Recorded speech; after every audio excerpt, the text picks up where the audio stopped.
नमस्कार दोस्तों, आप सभी का दोबारा स्वागत है मेरे चैनल शिव एस्ट्रोलॉजी में। मैं वैदिक नाड़ी एस्ट्रोलॉजर वास्तु कंसल्टेंट आचार्य पंखुड़ी वर्मा आप सभी का स्वागत करती हूँ। आप लोगों के पॉजिटिव कमेंट से मुझे बहुत ही ज़्यादा मोटिवेशन मिलती है। तो मेरी पूरी वीडियो देखने के बाद अपने एक्सपीरियंसेस मुझसे ज़रूर शेयर करें कमेंट बॉक्स में कमेंट करके। एंड अगर आपको मेरी वीडियोस अच्छी लगती हैं तो उनको लाइक ज़रूर करें, लाइक बटन को ज़रूर हिट करें और शेयर ज़रूर करें, क्योंकि जितना आप मेरी वीडियोस को शेयर करेंगे आपका भला तो उससे होगा ही, बाकियों का भी होगा। आप मेरी वीडियोस को पूरा देखा करें। इसका एक कारण है, क्योंकि अगर आप मेरी वीडियोस को पूरा देखेंगे तो आप अपने दुखों के कारण तो समझ पाएंगे ही, उन दुखों के निवारण भी साथ साथ साइंटिफिक रूप में कर पाएंगे, क्योंकि मैं कुंडली के हिसाब से साइंटिफिक रूप से आपको डेली रूटीन में, डेली बेसिस पे छोटे मोटे चेंजेस करके अपनी लाइफ में किस प्रकार से आप पॉजिटिव अपनी लाइफ को बना सकते हैं, एक peaceful healthy and satisfied life जी सकते हैं, इस प्रकार के उपाय मैं आपको वीडियो में बताती हूँ। आज मैं इस वीडियो में आपसे शेयर करने वाली हूँ, जब राहु ग्रह दशम भाव में यानी 10th हाउस में स्थित होता है तो किस प्रकार का रिजल्ट देता है। राहु एक ऐसा ग्रह है जो कि भोग कारक कहा गया है, जिसको अप्रिसिएशंस की भूख होती है, जिसमें सेटिस्फैक्शन की बहुत कमी होती है।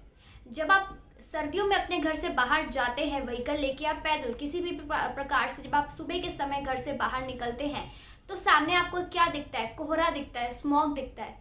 स्मॉग और कोहरे से क्या परेशानियां होती है आपको ये नहीं पता चलता। अगर आप गाड़ी चला रहे हैं तो आपको ये नहीं समझ आता कि क्या आपके सामने कोई गाड़ी तो नहीं है, या कोई इंसान कोई रोड पार कर रहा है या नहीं कर रहा। मतलब एक कन्फ्यूजन क्रिएट रहती है जब आप व्हीकल चला रहे होते हैं या पैदल होते हैं किसी भी प्रकार से। तो वो जो स्मॉग है, जो वो धुआं है, जो कोहरा है, वह राहु दर्शाता है, यानी राहु कन्फ्यूजन्स को दर्शाता है। राहु एक ऐसा ग्रह है जो कि सोसाइटी के रूल्स एंड रेगुलेशंस को ना मानते हुए आगे बढ़ना चाहता है। अब क्योंकि हम बात कर रहे हैं यहाँ पर दशम भाव की, 10th हाउस की, तो दशम भाव क्या दर्शाता है? कुंडली का 10th हाउस दर्शाता है आपका कर्म, आपका प्रोफेशन, कर्म भाव कहलाता है। इसके अलावा अथॉरिटीज, आपके बॉसेस, आपके सीनियर्स, ये सारा दशम भाव दर्शाता है। तो आप लोगों का ज़्यादा समय ना लेते हुए लेट्स गेट स्टार्टेड। ऐसे नेटिव्स जिनका राहु दशम भाव में होते हैं बहुत ही ज़्यादा ऑब्सेस्ड होते हैं अपने करियर को लेकर, अपने काम को लेकर, अपने वर्क प्लेस को लेकर। जल्दी से जल्दी अपनी लाइफ में सेटल होना चाहते हैं, इंडिपेंडेंट होना चाहते हैं, कमाना चाहते हैं। ऑब्सेशन होता है उनके अंदर अपने को एक इंडिपेंडेंट कहलाना, जल्दी से जल्दी नौकरी लग जाना, पैसा कमाना, ये उनके लिए बहुत इंपॉर्टेंट होता है। इन अदर वर्ड्स अगर मैं आपको इन सिंपल वर्ड समझाना चाहूँ, highly ambitious and opportunistic natives कहलाते हैं। And being ambitious and being opportunistic is not at all bad. जब तक वो एम्बिशन आपको गलत रास्ते पे ना ले जाए, वो एम्बिशन कभी गलत नहीं होता। दूसरी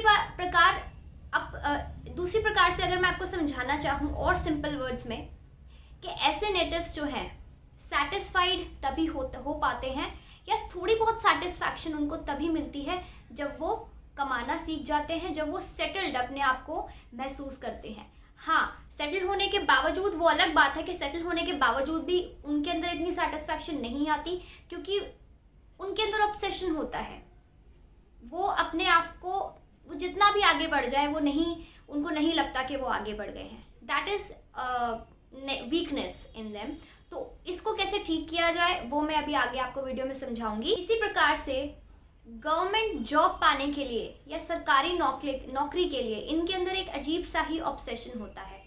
ठीक है, चाहे इनको छोटी लेवल की ही सरकारी नौकरी या गवर्नमेंट जॉब ही क्यों ना मिल जाए, उसको पाने के लिए ये अपना पूरा जी जान लगा देते हैं। अच्छी बात है, क्योंकि बहुत मेहनती होते हैं, एम्बिशियस होते हैं। तो अगर सरकारी नौकरी लग जाए तो इससे बड़ी अच्छी बात क्या होती है। दूसरी बात यह है कि सरकारी नौकरी लगेगी या नहीं लगेगी वो सिर्फ इसी पे बेस्ड नहीं है, पूरी कुंडली पे डिपेंड करता है। It depends on the other factors as well. But इनके अंदर बहुत ज़्यादा ऑब्सेशन देखा गया है to get a government job. एक सरकारी जॉब मिलना इनके लिए बहुत महत्व रखता होगा।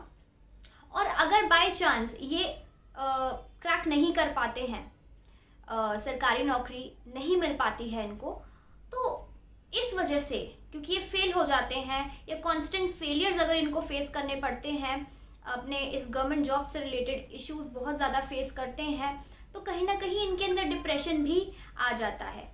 तो मैं आपको यही सलाह देना चाहूँगी कि आपके लिए सिर्फ एक ही ऑप्शन नहीं है, ऑप्शंस बहुत सारे होते हैं, वो आपको समझना ज़रूरी होता है।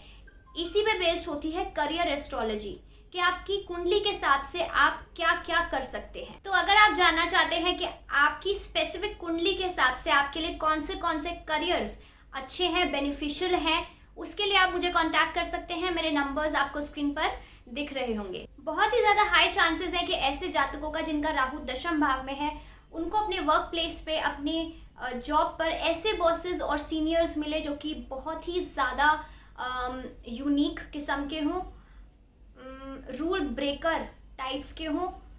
मतलब वो जो बॉस या सीनियर इनका होगा, जो जिसके अंदर ये काम करते होंगे, वो कुछ अलग करके, डिफरेंट करके उसने अपना नाम कमाया होगा या हाईलाइट हुआ होगा सोसाइटी में। उस बॉस या सीनियर को जो इनका है, कुछ डिफरेंट रूल ब्रेक करके सोसाइटी के रूल्स, रेगुलेशंस, टैबूज को परे रख के वो आगे बढ़ा होगा, जिससे कि बहुत ज़्यादा हाईलाइट या नेम फेम रिकॉग्निशन उनको मिला होगा। ऐसे व्यक्तियों के अंडर ये काम कर सकते हैं। और अगर ये खुद ही किसी कंपनी के सीईओ, डायरेक्टर या मैनेजर या टॉप पोस्ट पर हैं, तो अपनी unique style of thinking and unique style of working की वजह से ये बहुत ज़्यादा हाईलाइट होंगे, बहुत ज़्यादा नेम फेम रिकॉग्निशन सोसाइटी में कमाएंगे। परंतु अपने आप को एक सबसे टॉप पोस्ट पे पहुंचाने के चक्कर में ये कांस्टेंट फेलियर्स से गुजरते हैं, यानी कॉन्स्टेंटली फेल होते हैं, बहुत फ्लक्चुएशंस फेस करते हैं, अप्स एंड डाउन्स फेस करते हैं। कारण है इनकी बहुत ज़्यादा इमेच्योरिटी एंड कंफ्यूज्ड नेचर।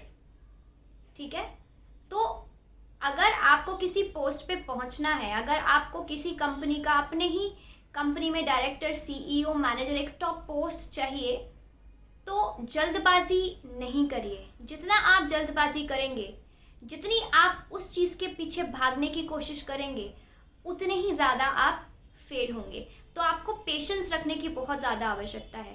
अपने शुरुआती करियर में इनको कुछ भी समझ नहीं आता, they are very very immature. जब स्टार्टिंग होती है इनकी करियर की, शुरुआत होती है, तब ये समझ ही नहीं पाते, इतने हाईली कंफ्यूज होते हैं कि समझ ही नहीं पाते कि इनको करना क्या है। इसीलिए बहुत सारी चीज़ें डिफरेंट फील्ड्स में एक साथ घुसने की कोशिश करते हैं, जिसकी वजह से ये constant ups and downs face करते हैं, फ्लक्चुएशंस फेस करते हैं, क्योंकि इनका कोई स्पेसिफिक एम और गोल नहीं होता।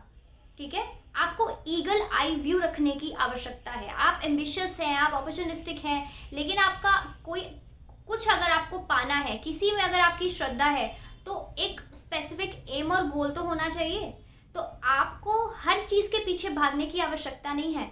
अपने स्पेसिफिक एम और गोल को पहचानिए, उसको सीखने की कोशिश करिए, फिर आगे बढ़िए, फिर देखिएगा कि आप कितनी ऊंचाइयां छुएंगे। एक और सलाह मैं आपको ये देना चाहूँगी कि अब नेम फेम रिकग्निशन, नाम बनाने के चक्कर में इतना मत पगला जाइए, इतना उसके पीछे मत भागिए कि आपकी मेंटल प्लस फिजिकल हेल्थ बहुत ज़्यादा सफ़र करे।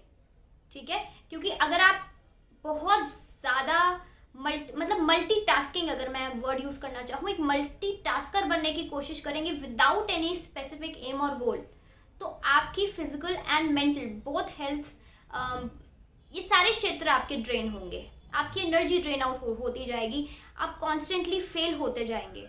मैं ऐसा नहीं कह रही कि पूरी लाइफ में आप री इमर्ज होके वापस आएंगे ही नहीं। री emerge, you will come out of the darkness, you will री इमर्ज, लेकिन उसके लिए आपको फोकस एंड कंसंट्रेशन बना के रखनी है। ये देखना है कि आपके लिए करियर कौन सा अच्छा है, कहाँ पर आपने फोकस करना है, कहाँ पे आपने कंसंट्रेशन बनाना है। So if in confusions, please try to meditate. If you want to become a successful human being, उसके लिए फोकस एंड कंसंट्रेशन की बहुत आवश्यकता होती है, स्पेशली एजुकेशन एंड करियर के मामले में। तो पहली बात आपने ये जानना है कि आपके लिए करियर कौन सा अच्छा है, उसके बाद स्पेसिफिक एम और गोल बनाकर उस पर मेहनत करनी है, फिर आप देखिएगा आपको मनचाही जॉब मिलेगी, मनचाही पोस्ट मिलेगी।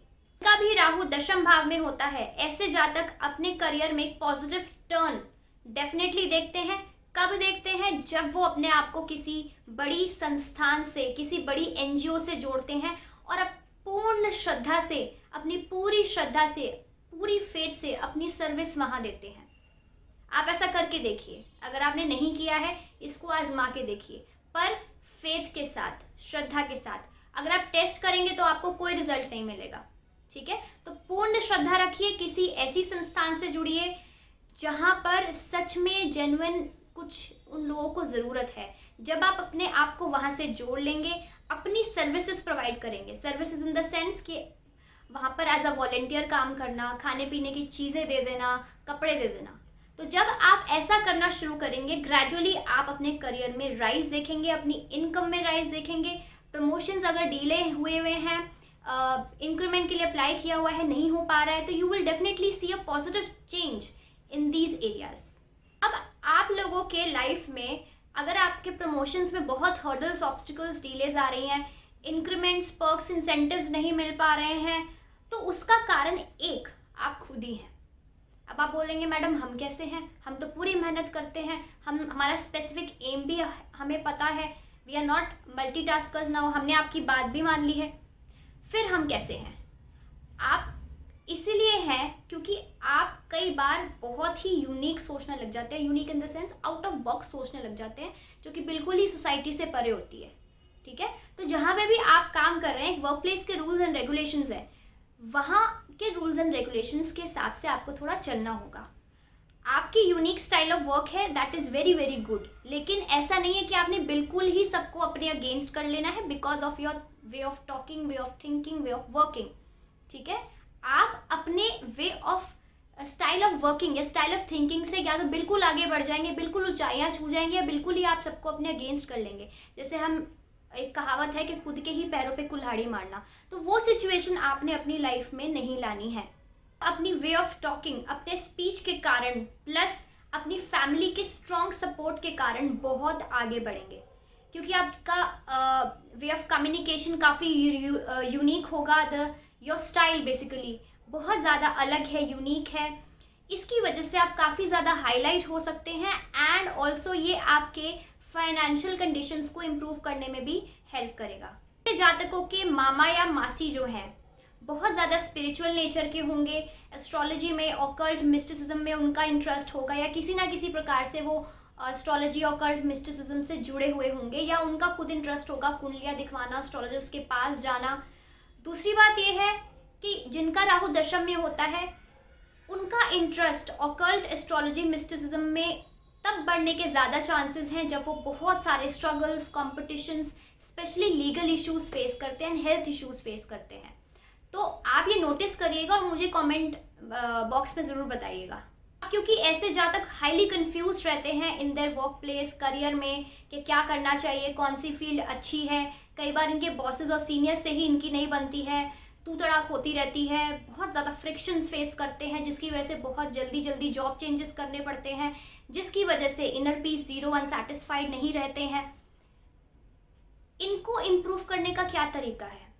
पहली बात तो अगर आप चाहते हैं कि आपके करियर में, आपके वर्क प्लेस में शांति बनी रहे, एक आप इनर पीस, एक पीस ऑफ माइंड आपका बना रहे, उसके लिए आपने अपनी मदर के साथ क्वालिटी टाइम स्पेंड करना सीखना है। महीने में 2 महीने में एक बार अपनी मदर के साथ आप लंच डेट पे चले जाइए, डिनर डेट पे चले जाइए, उनको घुमाने ले जाइए, उनको गिफ्ट कर दीजिए जो उनको पसंद है पहनना, जो उनका फेवरेट कलर है उसकी ड्रेस उनको दे दीजिए, ठीक है? क्वालिटी टाइम स्पेंड करना सीखिए अपनी मदर को। हो सकता है आपकी मदर थोड़ी सी ना बन रही हो, आपकी डिटैचमेंट हो, या उनसे आपकी थोड़ी सी फ्रिक्शंस हो, पर फिर भी आपको उनसे बना के रखने की आवश्यकता है, तभी आप पॉजिटिव चेंजेस जल्दी और ज़्यादा देखेंगे अपने करियर एरिया में। दूसरी बात, आपको घर पे टिक कर रहने की बहुत आवश्यकता है। आपका मन नहीं टिकता है घर पे, कभी इधर कभी उधर मन उछलता रहता है, बहुत ज़्यादा चंचल मन हो जाता है जब आप घर पे होते हो, पैर नहीं टिकते हैं बेसिकली आपके घर पे। तो अपने आप को घर पे टिकाना सीखिए, ठीक है? बहुत ज़्यादा अप्स एंड डाउन्स आप फेस करेंगे अगर आप इन चीज़ों पे कॉन्सेंट्रेट नहीं करेंगे। तो ये these are very very important for you. I hope आपको इस वीडियो से बहुत ज़्यादा इम्प्रूवमेंट्स करने को मिलेंगी अपनी लाइफ में। These are the scientific remedies जिससे कि आप डेली बेसिस पे अपनी लाइफ में चेंजेस करेंगे and you will definitely see positive changes. बस आपको श्रद्धा रखने की आवश्यकता है, फेथ रखने की आवश्यकता है, बाकी प्रभु अपने आप देखते हैं। अगर आपको मेरी वीडियो अच्छी लगी है तो लाइक ज़रूर करें, शेयर ज़रूर करें और अपने एक्सपीरियंसेस कमेंट बॉक्स में मुझे ज़रूर बताएं। अगली वीडियो में मैं आपसे कुछ नया शेयर करने वाली हूँ। मिलती हूँ मैं आपको नेक्स्ट वीडियो में। Till then bye bye and take care all of you. Om नमः शिवाय, हरे कृष्णा।